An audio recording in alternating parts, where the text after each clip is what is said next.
Hello YouTube, welcome to Mad Labs. In this video I will tell you about Octopad circuit. Actually, let us take an Arduino board. So to make it simply, just I will draw a rough diagram. So assume that this is an Arduino board, either it is Mega, Uno, or Nano, so whatever it is maybe. So let me draw pins: ground pin, analog 0, analog 1, analog 2, analog 3, and so on. So now let me draw a simple piezo diagram model.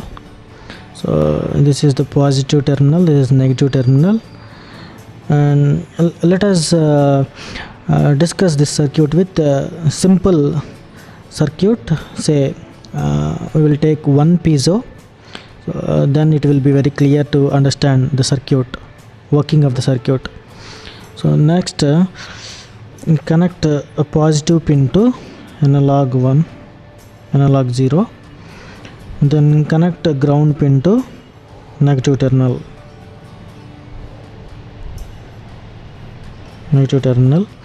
So this will be fine because Arduino board has internal pull-up resistors for both analog and digital pins. So both, so say D0, D1, D2, and so on. So these digital and analog pins have internal pull-up resistors. These pull-up resistors will help these pins to protect themselves from high voltages coming from the peripherals. Okay. Next, let us take a resistor connected parallel to the positive and terminal. Say this resistance value can be 100 kilo ohm. Okay, so this will be fine to make a perfect drum trigger by using Arduino board. Okay, and with this circuit I want to show you some tips which are very useful to design an Octopad. Okay, so the first thing is,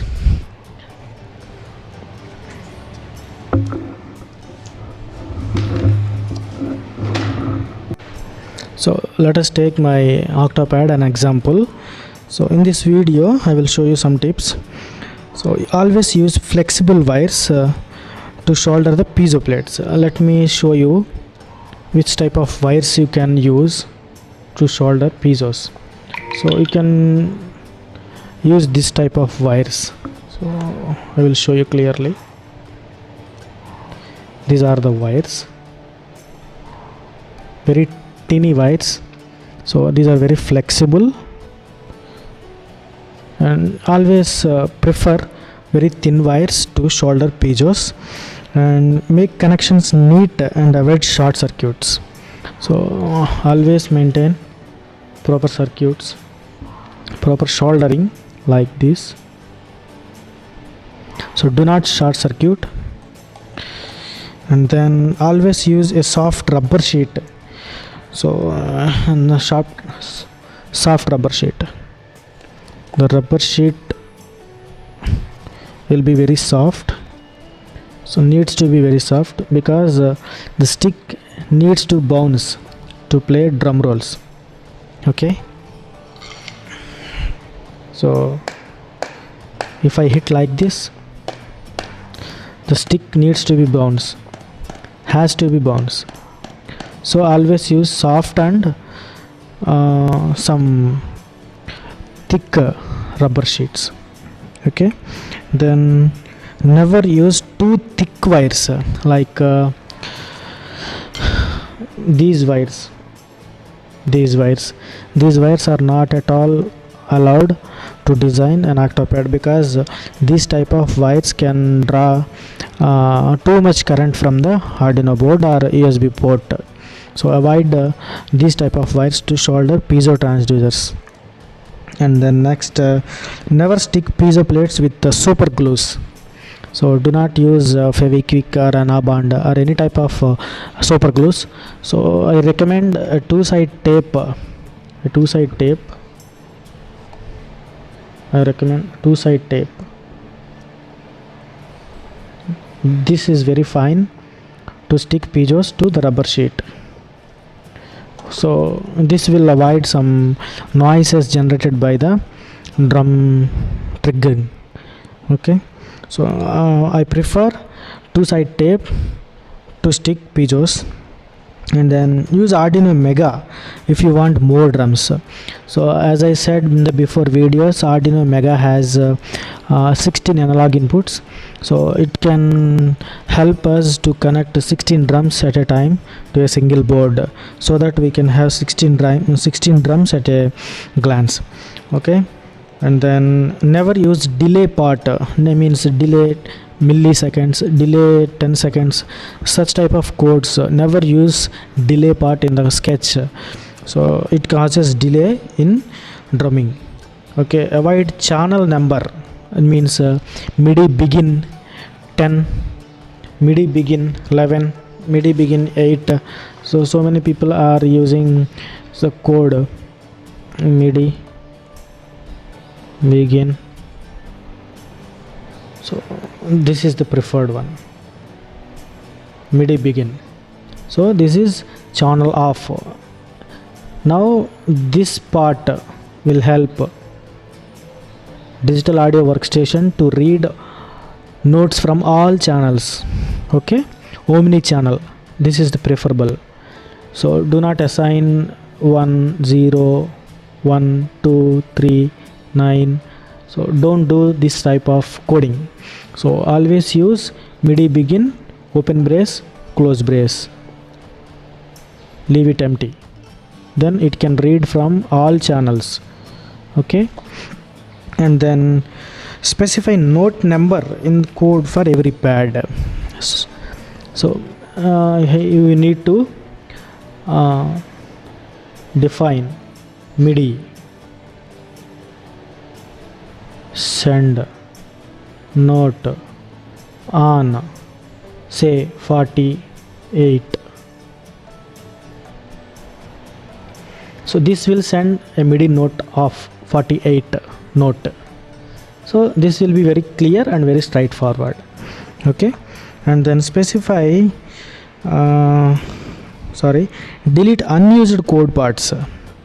Delete unused code parts. So many people are using comments like this, comments in the code part. So this will consume some space in the processor, so the memory of the Arduino board. So avoid comments and completely delete the unused parts of the codes in the sketch. And then always use built-in libraries to avoid malfunctioning Arduino boards. Some third-party third-party libraries may cause slight damages to the Arduino board. So try to avoid third-party libraries and always prefer to use Arduino libraries. Then make sure the drum code is simple, logic and direct. Never use variables to store the values, variables to store the velocity values. So don't do such kind of things. So always make sure the drum code is simple and very lightweight. So and then next, use an adapter to power Arduino board if you use buttons and lights. So I have used some buttons. So these buttons can be connected to this jack. So these buttons are useful to change the patches from 0 to 1 and vice versa, up and down.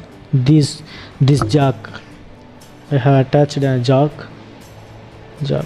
So let me show you on one another jack. This jack is for kick pedal. Okay, this jack is kick pedal, and this is for kit change. So these two jacks are connected to this Arduino board internally.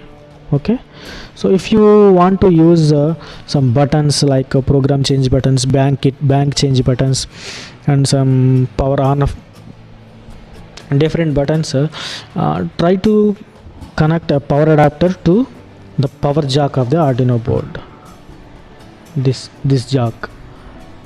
So usually this board can bear 5 to 12 volts of supply.